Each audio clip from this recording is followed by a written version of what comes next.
അപ്പനും അമ്മയും മക്കളും മാതാപിതാക്കളും അതല്ലെങ്കിൽ കൊച്ചുമക്കൾക്കുമൊക്കെ ആയിട്ട് ഐക്യത്തിൽ രൂപീകരിക്കപ്പെടുന്ന ഒരു കുടുംബം നമ്മുടെ ഭവനങ്ങളിൽ രൂപപ്പെടണം. ഐക്യമില്ലാത്ത കുടുംബങ്ങൾ ശിഥിലമാണ്.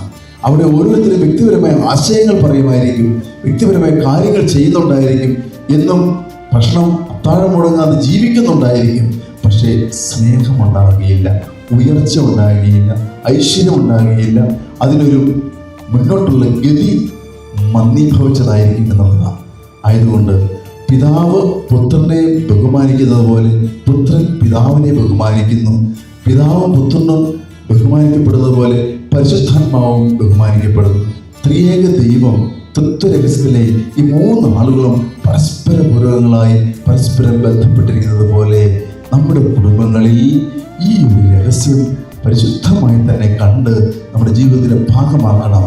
വ്യക്തിപരമായ ആശയങ്ങളോ വ്യക്തിപരമായ ആദർശങ്ങളോ ഒന്നും നമ്മൾ കുടുംബങ്ങളിലേക്ക് കൊണ്ടുവന്ന് അത് വേരൂന്നി വളരാൻ തക്ക വിധം മറ്റുള്ളവരുടെ ജീവിതത്തെ മാനിക്കാത്ത, അല്ലെ മറ്റുള്ളവരെ ഉൾക്കൊള്ളാത്ത, ഭാര്യയെ ഉൾക്കൊള്ളാത്ത, മക്കളെ ഉൾക്കൊള്ളാത്ത, അല്ലെങ്കിൽ പരസ്പരം ചേർന്ന് നിൽക്കാൻ സാധിക്കാത്ത വിധമുള്ള വിഘടിതമായ ചിന്തകളും ആലോചനകളും പ്രവർത്തന ശൈലികളുമൊക്കെ നമ്മുടെ കുടുംബങ്ങളിലുണ്ടെങ്കിൽ അത് നമ്മുടെ മേൽഗതികളെ തടസ്സപ്പെടുത്തും. നന്നായി ഒഴുകുന്ന ഒരു അരുവിയിൽ നമ്മൾ ബണ്ട് കെട്ടി വെള്ളത്തെ തടഞ്ഞു നിർത്തുന്നത് പോലെയാണ്. കൃപ ഒഴുകുന്നതിന് തടസ്സമുണ്ടാകും. കൃപ ഒഴുകിയാൽ മാത്രമേ നമ്മുടെ കുടുംബത്തിൽ ഐശ്വര്യം ഉണ്ടാവുകയുള്ളൂ. ഐശ്വര്യം എന്ന് പറയുമ്പോൾ സമാധാനവും ശാന്തിയും പരസ്പര ധാരണയും പങ്കുവയ്പ്പുമൊക്കെ കടന്നു വരണമെങ്കിൽ കൃപ നമ്മുടെ കുടുംബത്തിൽ ഒഴുകണം. കൃപ നിറഞ്ഞ കുടുംബം എന്നാണല്ലോ നമ്മുടെ മാതൃസംഘത്തിൻ്റെ തന്നെ ആപ്തവാക്യം. കൃപ നിറഞ്ഞ കുടുംബം. പിതാവിൻ്റെയും പുത്രൻ്റെയും പരിശുദ്ധാത്മാവിൻ്റെയും നാമത്തിൽ ആമേൻ. കർത്താവിനാൽ അനുഗ്രഹിക്കപ്പെട്ടവരെ, പരിശുദ്ധമായ ദനഹ തിരുനാളിന് തൊട്ട് അടുത്തുള്ള ഈ ഞായറാഴ്ച സഭ പരിശുദ്ധനായ യോഹന്നാൻ മമദാനയുടെ വരവ് കാണിച്ചുകൊണ്ട് കഥാവേശികയ്ക്ക് മാമോദീസ നൽകുന്ന സുന്ദരമായ അസ്വർഗീയ രഹസ്യങ്ങൾ വെളിപ്പെടുത്തുന്ന വചനത്തെ നമുക്കിന്ന് പങ്കുവയ്ക്കുകയാണ്.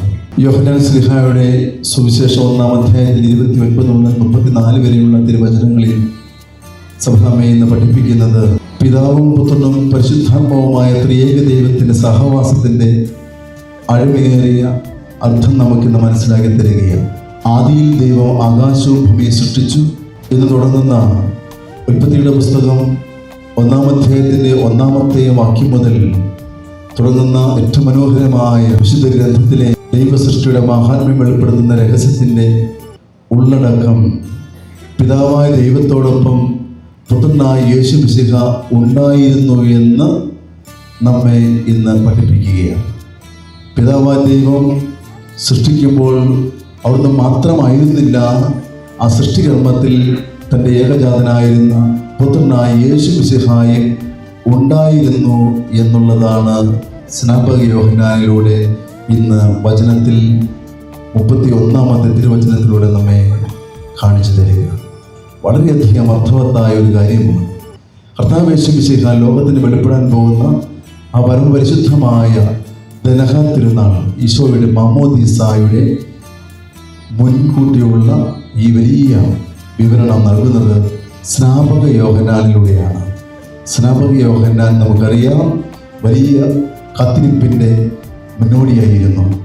പ്രവാചകന്മാരിൽ ഏറ്റവും അവസാനത്തവൻ എന്ന് സ്ഥിരീകരിക്കപ്പെടാൻ തക്കവിധം ശക്തനും ധീരനും തീക്ഷ്ണമതിയുമായിരുന്ന ജ്വലിക്കുന്ന ആത്മാവിൻ്റെ അഭിഷേകത്തിൻ്റെ നിറവിൽ നിന്നിരുന്ന സ്നാപക യോഹന്നാൻ ദ ഗിഫ്റ്റ് ഓഫ് ഗോഡ്, അതായത് ഗോഡ് ഈസ് ഗ്രേഷ്യസ് എന്ന ആ പരിശുദ്ധമായ ആ കൃപയുടെ ഉറവിടം, കൃപയുടെ വരദാനമെന്ന് സൂചിപ്പിക്കുന്ന ആ വലിയ ജന്മമായിരുന്നു സ്നാപക യോഹന്നാന്റെ ജീവിതം. എലിസബത്ത് പണ്ഡിതയുടെയും സഖറിയ പുരോഹിതൻ്റെയും ദീർഘകാലത്തെ പ്രാർത്ഥനയുടെയും ജാഗരണത്തിൻ്റെയും ഉപവാസത്തിൻ്റെയും നോമ്പിൻ്റെയും എല്ലാം പരിണിത ഫലമായി ഉണ്ടായ കുഞ്ഞ് വളർന്ന് ദൈവത്തിന് വഴി കാട്ടുന്ന ശക്തനായ തീഷ്ണമതിയായ മനുഷ്യനായി ദൈവം അയച്ചവനായി മാറുന്ന വ്യക്തിത്വമായി സഭ നമ്മെ കാണിച്ചു തരികയാണ്. ആ സ്നാപക യോഹന്നാനാണ് ഈശോയെ ഇന്ന് നമുക്ക് വെളിപ്പെടുത്തി തരിക. ഈശോ മിശിഹ പിതാവായ ദൈവത്തോടൊപ്പം ഉണ്ടായിരുന്നു, അനാദി മുതലേ ഉണ്ടായിരുന്നു എന്ന് നമ്മെ പഠിപ്പിച്ചുകൊണ്ട് നമ്മുടെ കൂട്ടായ്മയെ ശക്തിപ്പെടുത്തുന്ന രഹസ്യത്തെ വെളിപ്പെടുത്തുകയാണ്. നമ്മുടെ കൂട്ടായ്മ ത്രിയേക ദൈവത്തിൽ പിതാവും പുത്രനും പരിശുദ്ധാത്മാവ് എന്ന ആ സത്യ കൂട്ടായ്മയുടെ അസാദൃശ്യത്തിൽ രൂപപ്പെട്ടുകൊണ്ട് ജീവിതത്തെ നവീകരിക്കുവാൻ എപ്പോഴും സന്നദ്ധമായിരിക്കണമെന്ന് സഭ നമ്മെ പഠിപ്പിക്കുക. ഇന്ന് പിതാവും പുത്രനും പരിശുദ്ധാത്മാവും എങ്ങനെയാണോ കൂട്ടായി അവരുടെ സംയോജനം നടക്കുക, അവരെപ്രകാരമാണ് പരസ്പരം ബന്ധപ്പെട്ടിരിക്കുക എന്നതുപോലെ തന്നെയാണ് നമ്മുടെ സഭയുടെ ഐക്യം, കൂട്ടായ്മ. സഭയോട് ചേർന്ന് നിന്ന് സഭയുടെ കൂട്ടായ്മയിൽ പ്രാർത്ഥനയിലൂടെയും പരിത്യാഗത്തിലൂടെയും നോമ്പിലൂടെയും എല്ലാം നമ്മൾ കൂടിച്ചേരുമ്പോൾ ദൈവത്തിൻ്റെ ആ ത്രിത്വൈക രഹസ്യത്തിൽ നാം പങ്കാളികളാവുകയാണ്. ഇതാ എൻ്റെ പ്രിയപുത്രൻ, ഇവരിൽ ഞാൻ സംപ്രീതനായിരിക്കുന്നു എന്ന് സ്വർഗം തുറന്ന് പരിശുദ്ധാത്മാവിൻ്റെ ആ വലിയ ശക്തി പ്രാപിന്റെ രൂപത്തിൽ ഈശോയുടെ മേൽ വരുമ്പോൾ അത് സാക്ഷ്യപ്പെടുത്തുന്ന യോഹന്നാൻ കാണിച്ചു തന്ന രഹസ്യത്തിൻ്റെ ആ വലിയ മഹാത്മ്യം ഇതാണ്. ഈ കൂട്ടായ്മയാണ് നമ്മുടെ കുടുംബങ്ങളിൽ ഉണ്ടാകേണ്ടത്. കുടുംബങ്ങളിൽ അപ്പനും അമ്മയും മക്കളും ചേർന്ന് പ്രാർത്ഥിക്കുകയും അവരുടെ ജീവിതങ്ങളിൽ ചുറ്റും വ്യക്തമായ നിയമങ്ങളും ഒക്കെ പാലിച്ചുകൊണ്ട് സഭയോട് ചേർന്ന് നിന്ന് വളരുമ്പോൾ അത് ത്രിത്വൈക രഹസ്യത്തിൻ്റെ കൂട്ടായ്മയാണ്. അപ്പനും അമ്മയും അല്ലെങ്കിൽ മക്കളും ചേർന്നുള്ള കൂട്ടായ്മ അത്ര നിസ്സാരമായി കാണേണ്ട ഒരു കാര്യമല്ല. കുടുംബത്തിൽ സഭയുടെ ഏറ്റവും അടിസ്ഥാനപരമായ ആ കൂട്ടായ്മ കുടുംബമാണ്. കുടുംബത്തിലാണ് ആദ്യം ഈ കൂട്ടായ്മ പരസ്പര ധാരണയും സ്നേഹവും പരസ്പര ഐക്യവും പങ്കുവയ്പ്പുമെല്ലാം രൂപപ്പെടേണ്ടത്. ആ കൂട്ടായ്മയെ ആകുന്ന കുടുംബത്തിൽ ഇവയില്ലെങ്കിൽ സഭയിലെ എല്ലാ മേൽഘടകങ്ങളിലും അതിൻ്റെ പോരായ്മകൾ ഉണ്ടാകുന്നു എന്നുള്ളതാണ്.